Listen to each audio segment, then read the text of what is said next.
Hello, and live from the edge of the Great Red Divide.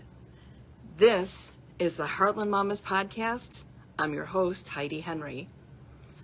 After months of preparing for this, today is the day that they are either going to elect or not elect Kevin McCarthy to be in charge of the U.S. House of Representatives. We've had the steady hand of Nancy Pelosi for quite a while now. But suddenly we have Kevin McCarthy as the third in line, three heartbeats away, actually 2 heartbeats away, from being the President of the United States. Now, I've never thought about Kevin McCarthy as president, but I want you to remember that this is a person who is just 2 heartbeats away from being President of the United States and is in charge of the U.S. House of Representatives going forward. Whether he was elected on the first ballot or not, and today being the 3rd of January 2023, it's about 1:30 Central Standard Time right now. It's impossible to say if he's been elected to be the head of the House. I think the first ballot he was not, and they're reballoting right now. And the thing is he's had to make a ton of deals because he is not well liked within his own party. Do you remember what happened to John Boehner? I mean, he was their Tea Party boy, him and Paul Ryan. And you never hear from him again. He had to resign because he could not organize his caucus, which is kind of a Republican thing, all right? And I'm going to touch on that here off and on. And I want to let you know that Kevin McCarthy is from California. He's from this area of California called Bakersfield. And if you've ever been to Bakersfield, there's a lot of nothing. I mean, it's more populous now than it used to be, but it's mostly a farming community, a lot of migrant workers. And then who can't vote because, they're not allowed to vote in our elections.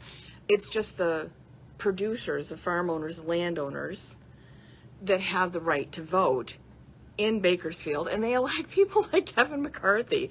I mean, for real. And when he was in the California House, he was kind of a moderate Republican. He was would broker deals because he had to work with the Democrats then. He had to because California is a blue state and it's mostly Democratic. It's got a Democratic upper and lower house. It sometimes has a Republican governor and sometimes it doesn't. But it kind of flexes around. California will flex its muscles, political muscles in different ways, but it stays pretty much blue and forward-thinking, environmentally friendly California, right? Earthquake-friendly California, too. Let's not forget. Now, the last time I was in California was before my daughter was born. It was 1993. Now, we're currently considering going back to California sometime in the next year or two, but I don't know. It's so hard to get away from the farm for me, so I don't go on vacation very often, but this is something we have considered. But in California, he was a fairly moderate person, and then he got elected to go to Washington, and once he gets to Washington, he realizes that there's this groundswell of bigotry and racism within the Republican Party called the Tea Party.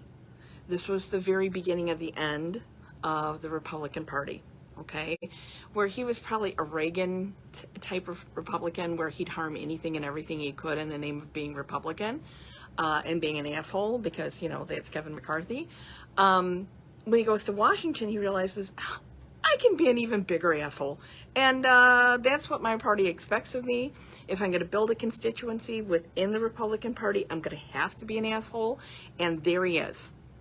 Okay? And I've had technical difficulties in the studio today, and I've had to go with an iPhone because my computer speaker is a hot mess, or my microphone's a hot mess. But that's where I digress. What I want you to think about is the person that Kevin McCarthy came, the person that was the Brutus to the Caesar of Paul Ryan, of John Boehner, who stabbed them in the back so that he could probably try to take their power, right? That was his whole idea, is to take their power and become the great and powerful Oz of his own desires. You know, he just wanted to become more powerful. That is all he's ever wanted, Kevin McCarthy, is to become more powerful. So in order to become Speaker of the House, he's had to sell his soul to the devil. And, you know, look, some of the crap the Republican Party's done lately, they've gone past selling their soul. They've sold it, right? They sold it to the Koch brothers in 2009 because the Koch brothers couldn't deal with a half-white president. True story. This is how we got the Tea Party. Had nothing to do with taxation. Had nothing to do with healthcare, because we had been talking about healthcare for everyone since FDR, since the 30s. And if FDR had lived, we would have had universal healthcare in the 40s. Everybody knows that. That's history. Well, I'm sorry. If you went to Jed Davis's school, you probably don't know that because you don't understand how to study history. And that's a little catty remark, because that's the person who beat me in the last. He is the kind of person that doesn't favor truthful history. He likes revisionist history, which serves no one. But let's talk about Kevin McCarthy and the cast of clowns that he will put in charge of different things, including Matt Gaetz and Marjorie Taylor Greene and Lauren Boeberts and Jim Jordan. Okay, you know, Matt Gaetz has been accused of human trafficking, of trafficking underage children, trafficking and having sex with children outside of the USA, outside of the state that they were from. We know that Jim Jordan knew about the scandal at Ohio State and did nothing. Nothing. He did nothing to stop the sexual abuse in the college he worked for. Nothing. Lauren Boebert's nuts. I don't know how she gets reelected, and so is Marjorie Taylor Greene. But let's talk about what this cast of characters is going to do. They're going to be on essential committees in Washington, because there's only a few of these really hardcore nutbags. There's only a few of them, but they're the ones that are withholding their vote to get him elected on the first ballot. That was their whole thing. And their whole thing was, I want to be in charge of finance. I want to be in charge of agriculture. I want to be in charge of, education. God put Lauren Boebert in charge of education. Are you kidding me? I don't think she can spell her last name. I'm not sure. She's not a smart woman. But you're talking about people who are grossly incompetent for their jobs, and yet are in some cases, Jim Jordan, functionally illiterate, and you're going to put them in places of power. And we have to respect that, because Kevin McCarthy has to make those deals to get elected Speaker of the House. Being from Illinois, years ago, we had a governor, George Ryan. He was only a one-term governor and ended up going to prison, which is kind of something Illinois is a little bit famous for, a lot famous for. So he sold his soul to the devil so that he could get elected governor, which is everything he always wanted, and that put him in prison. And Kevin McCarthy remember when he condemned Trump for January 6th, an insurrection at our state capitol where they tried to overthrow our government? We were one car ride away from a coup in the United States. And anybody who is not still outraged about that, shame on you. You should still be outraged. But Kevin McCarthy, who condemned the actions and inactions of Trump on that day, both of them, went down to Mar-a-Lago, kissed the ring, and now wants to be anointed Speaker of the House. He said he condemned him, and then he's like, oh, no. He really won that election. It was stolen from him. And we know, my God, how many times do we have to do this? There's no alternative facts. He did not win the 2020 election, and that's a fact. That's a fact. So here's what I want you to do, is I want you to think about Kevin McCarthy, the kind of guy that would sell his soul to the devil to have all the power he wants, because absolute power corrupts absolutely. And this is where we are headed in Washington, D.C. I thought John Boehner was bad. I thought John Boehner was much worse than Paul Ryan. And then Paul Ryan was complete ass and failure. Nancy Pelosi comes in. I understand. She is old for this job. But she's got a very steady hand. And she's smart, and she's sassy, and she's direct. And I would not have been afraid to have her as president. Can you imagine? God forbid something horrible happened and we're stuck with Kevin McCarthy. There was a cartoon when I was a child called Gilligan's Travels, or not Gilligan's Island. It was a cartoon. Anyway, Gulliver's Travels.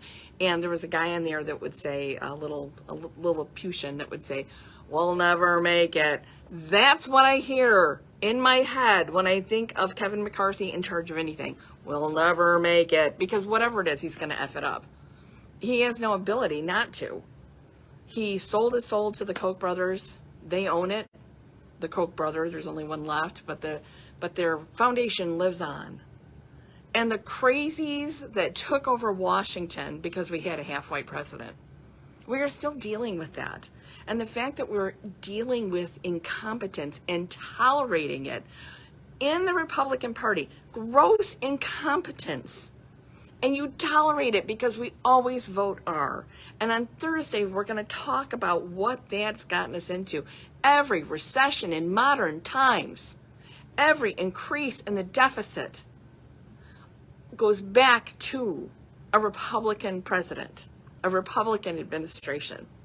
No Republican president in modern times has been elected by the majority of the people who live in the United States, because we have the ridiculous and antiquated and so asinine purposefully, we use the Electoral College to point the gun at our foot and shoot every 4 years. Why? It took a massive outpouring, massive, to get Joe Biden elected. Massive. He won by the biggest margin, with the biggest turnout we've ever had as a country. That's what it took, and that's what it's going to take again in just a little less than 2 years. So 2024, we're going to be doing this again. Yeah, less than 2 years. I forgot we're in 2023 now. But as he's running for office, Joe Biden, and I'm sure he's going to run for re-election, and he should. He's done a tremendous job. We do not give him credit. We got so accustomed to the bombast of 4 years of Donald J. Trump, the bombast and the idiocy and the constant tweeting and haranguing and horrible. Every day you would wake up with your stomach in a knot, and every night you go to bed with your stomach in a knot, because you didn't know what he was going to do next, and if he was going to kill us all in the process, because I think that might have been his goal. I really, truly do. If we didn't bow down and kiss the ground he walked on. Look, I'm not going to bow down and kiss the ground that Joe Biden walked on. You can see there's all kinds of pictures of me with Joe Biden out there on the internet. I've met him a few times. I've interviewed him a few times. I like him. He's not the Elizabeth Warren that I would have preferred, but I like Joe a lot, and I'd vote for him again. And I think we should all get together on that and stop thinking about his age. I mean, he's, only a couple decades older than me. I hope when I'm that age, I still am rowing with both oars.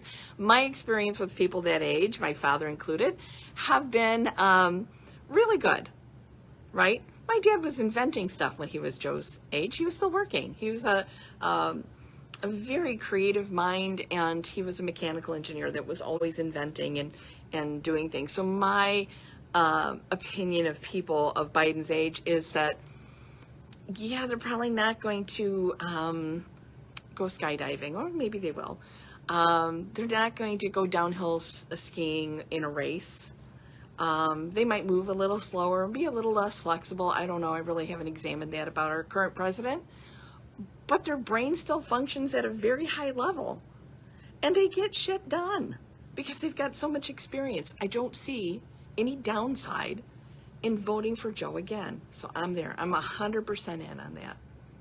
100%. I do see a danger in continually electing or supporting people who lie and cheat and steal and flip-flop all over the place, and that would be every Republican I know. I don't know a good one right now. My state senator, we were going to lose all of our nuclear plants. There are two, I should say, our two nuclear plants that were major employers in my area. Major. And we had an Energy Act coming up that would include nuclear power. Now, these are huge employers. They pay hugely into our tax base. They do a lot for our community. My senator was one of two that voted in favor of keeping our nuke plants open. She couldn't rally her caucus because Republicans don't get together to do anything but complain. They don't do anything to move the country, the community, the people forward. They're so busy making sure that their donors get everything that they don't move us forward. And we are stuck in this place again and again and again. Now, I want you to think about that as we go through these next 2 years and the gridlock and chaos that will ensue in Washington, D.C., and therefore put the entire country. It's like we're riding around down the road on our little bicycle and somebody's going to stick a stick in the spokes and we're going to go flying. That's what's going to happen because Kevin McCarthy made a deal with the devil just to get where he is. Now he's got to incorporate these other 5 idiots into the cabinet post, not cabinet post, but into the top level positions on committees in order to get elected Speaker of the House. And we, the people, have to deal with this for 2 years. And then we've got another election coming up because, God, all we do in this country is have elections. Constantly. We're constantly having elections and we're not getting any progress. So we need to think about that. And we need to remember our massive turnout is so important in 2 years, less than 2 years. We have to remember to be there, to be present in the moment, to work hard for our candidates. We can't just sit and let it all go to ruin. This country doesn't have the age and the depth to rise above. We haven't been here for 1,000 years or 500 years or 2,000 years. Our civilization is fairly new. Our country is fairly new. And we don't have the depth, the roots to hold us up if we can't all work together. We can't seem to work together on climate change. We can't seem to work together on emissions. We can't seem to work together on stupid stuff like recycling, jobs, wages. And I want you to think about who's promoting those things that we need to survive as a species versus who doesn't give a shit. One has a D and one has an R after it. It's as simple as that. So I'm asking you to thank with me my producer Chris for all his hard work trying to get this, to fix my studio because it is broken. I want to also thank, I can't see today, but Unique Clothing of Naperville for the outfit that I'm wearing today. Unique Clothing, you can find them online. They are for plus size people, which I am. But if you like something boutique and small business, go to Unique. They're wonderful, wonderful people. They send me a selection of clothes each month, and I wear them on the air, and I don't give them enough credit. So thank you so much, Unique. Also, this is the Heartland Mamas from the edge of the Great Red Divide. I'm your host, Heidi Henry. I will see you Thursday at 1 o'clock, hopefully with my studio restored. It's been down for a couple weeks now. I don't know. I think I broke something. All right, take care, everybody. Bye-bye.